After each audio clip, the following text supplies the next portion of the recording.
What would one of my mower videos be without some random cattage? And I've been dragging my feet on fixing this one up. Needs a couple new things, probably a new air filter. I haven't gotten that far with it yet. But I'm gonna clean it off with the hose off camera. I know it's got compression. Yeah, it's got plenty. I'm gonna lube up this cable too. It's already starting to pull the wiring out from inside it. It's not good. So I'm gonna have to try and salvage that one if I can. Normally you can take them off and soak them in some WD-40. That seems to work okay. So with it on its side, the underside's actually in pretty good condition. We also have, while it's drying, I'm gonna sort this out.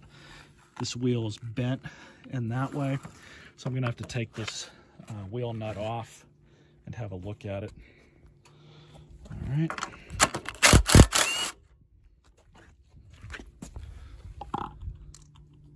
Actually, this method's a little bit easier.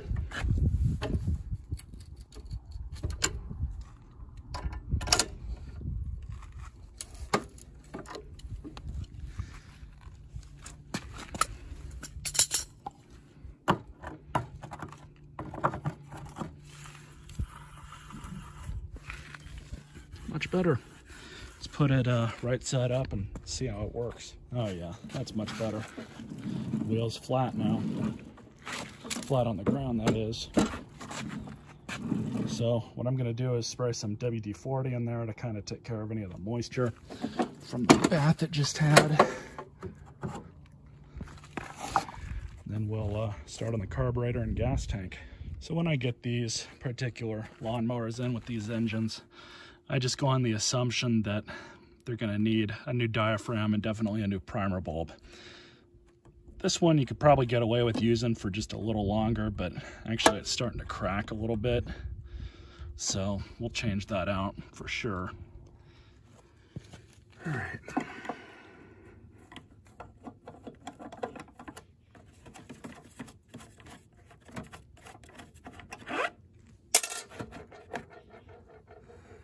Yeah, that needs to be replaced. I think I've got a new one. But what I like about these is how simple they are. It's a shame Briggs & Stratton no longer makes these engines anymore. Let's undo that from here.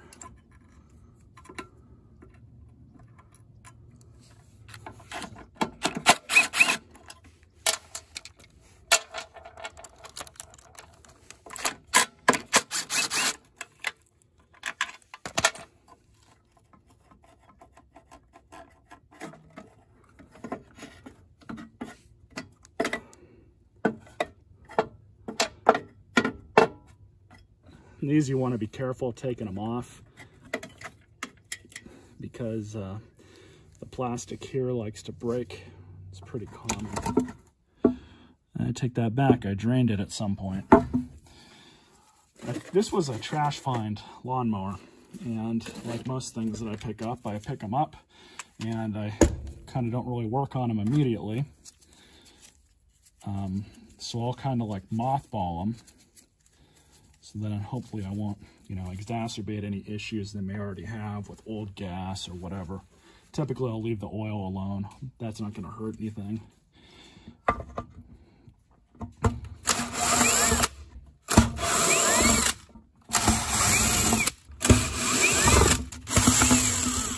That goes. And that's a telltale sign that this diaphragm needs to be changed. They're not supposed to crunch and crack like that. So this fuel screen's still good. We'll keep that. Same with the spring. But when these get old and nasty like this one has, you keep in mind when you replace these, the rubber diaphragm goes on the bottom against the tank. The the paper gasket goes up against the carburetor, so it goes on top of the rubber gasket. Some people get that confused, and can have issues with that. So that's the only reason why I tell you guys. But this is what happens when these get old. They kind of stretch out a bit. This is probably the original diaphragm, so this doesn't surprise me. This is normal. They do this with age. And sometimes when they get really bad, they're like really brittle.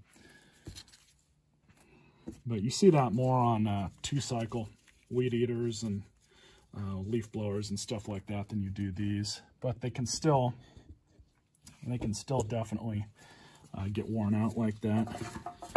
Some copper brush, or brass brush rather. You just want to knock the dirt off. You don't need a factory or body shop finish on something like this. Remember, it's a lawnmower, not a rocket ship. Just, you know, as long as you can clean most of it up and scrape some of that gasket material off, you'll be okay. You don't even really have to do this. It's just I choose to do this. Of course, some people are a lot more anal than I am on this type of stuff, but you know, that is what it is. So I'm actually going to blow that out with some compressed air. Be right back. So off camera, I just blew all this out. Here's the carburetor. Carburetor's fine. What we're going to do now is use my favorite Trashfind flathead here.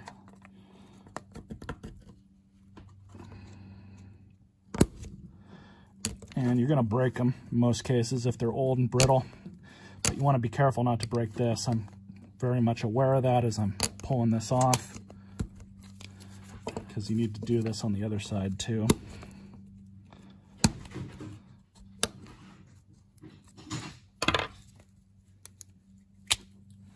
There's that. So I'm going to blow out the inside of here with some compressed air. So remember, the rubber side goes against the gas tank, just like that. Paper side goes up.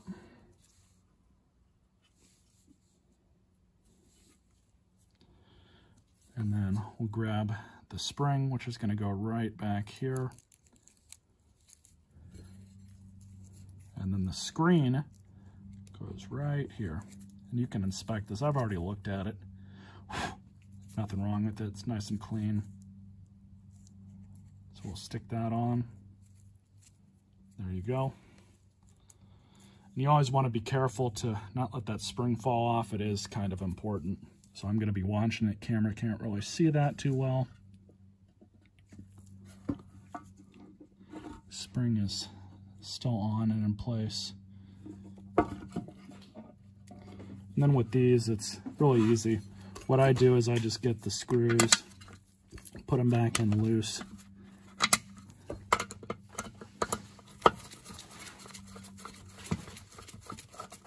And I just snug them up. I do not over tighten these.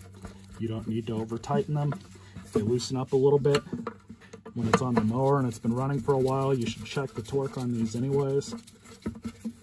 And then tighten them up as needed, or throw some thread locker on them.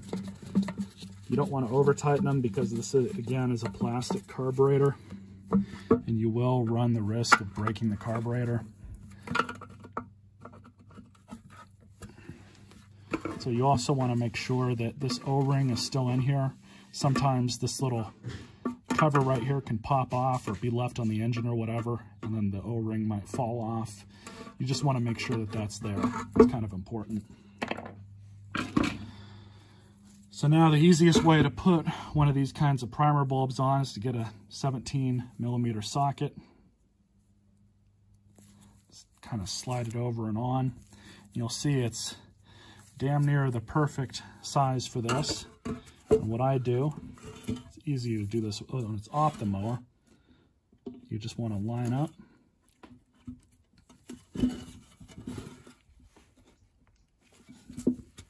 And if you choose to do what I'm going to do with a flathead, be very careful, or else you're going to be replacing the primer bulb. But I just give it just a little bit more of a nudge so we can hear that click. And the same with the other side. So that's good. You don't want to mess with that anymore. We can stick this back on the mower. Stick the gas cap back on. It's just like this.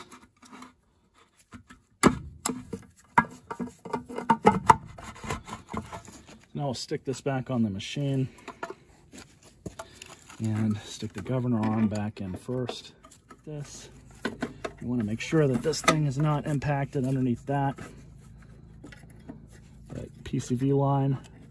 Then the intake tube that carburetor goes against. Just kind of move everything back so it's nice and even. We'll stick this one back in first.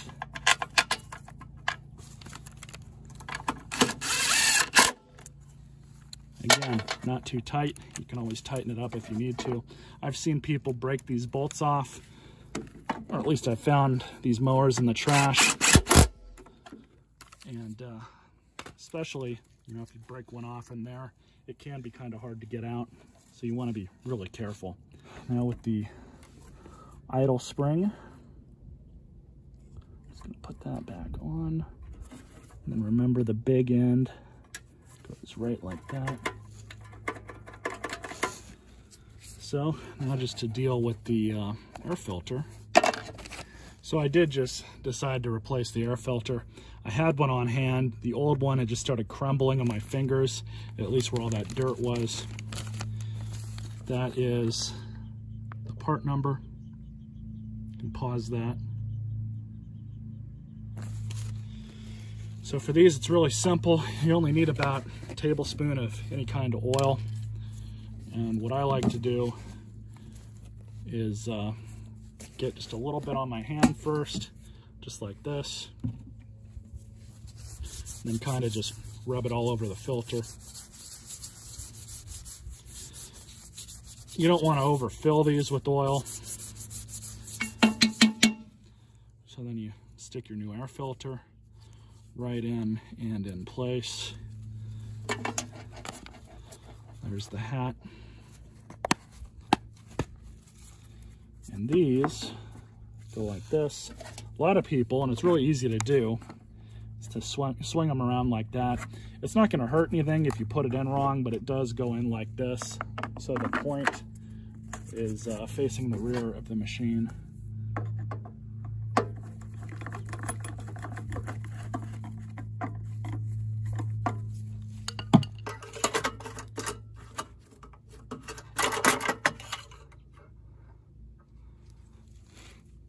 Right where it should be. It's a little black. All right, so I have not tried to start this thing yet. Looks like we need a pull cord loop for the handle. Hopefully I didn't just flood it.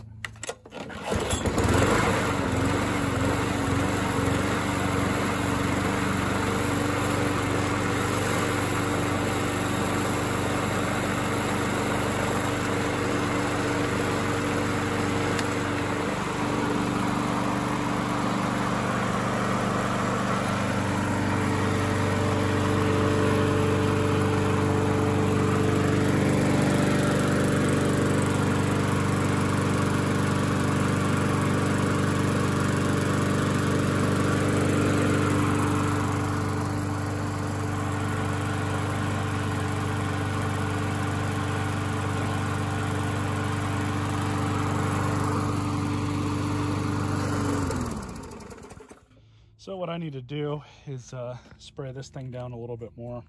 I'm going to let this run and then we'll change the oil. I'm going to let it run off camera for a little bit, a few minutes maybe. And I think we do need to balance that blade or see how far out of balance it is. There's a little bit of vibration. Not horrible. Let's see. So we can use that to sharpen it as well. I mean, you kind of have to do that anyways. So I ran for a few minutes. Pull the stick off. I love these refrigerator ice buckets, simply for this purpose.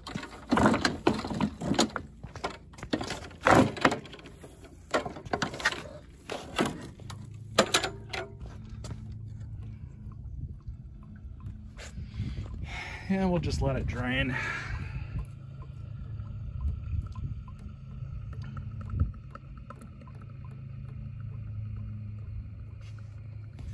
And before we do this, we'll undo the spark plug boot, just in case. You can do that. I just put my foot in front of it. Of course, I'm wearing steel toes. It makes it a lot easier. Of course, you can do whatever makes you comfortable.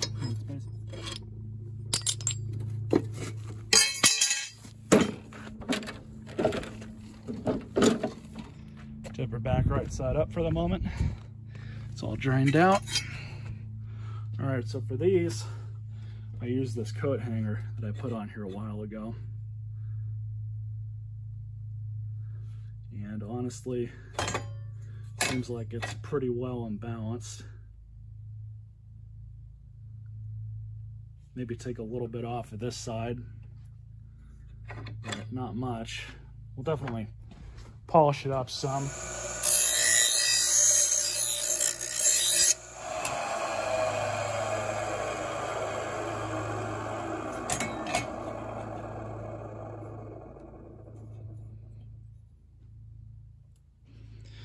That's pretty well in balance to me. Let's go ahead and stick it back on. All right. Goes back on just like this.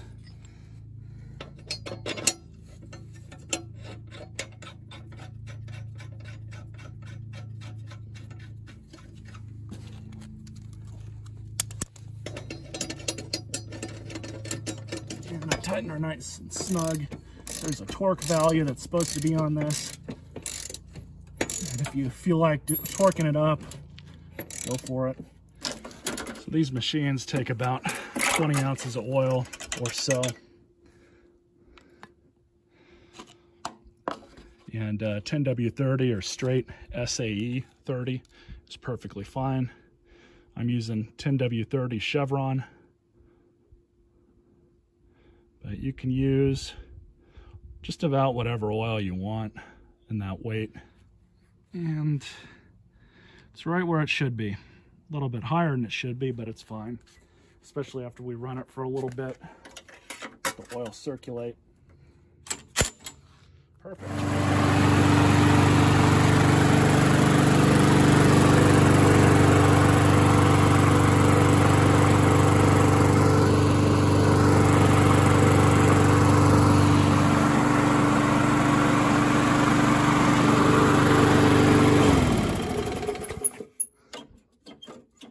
Still need to lube that up a bit, but honestly, I'm happy with this. We'll give it the WD-40 paint shine up trick here in a second.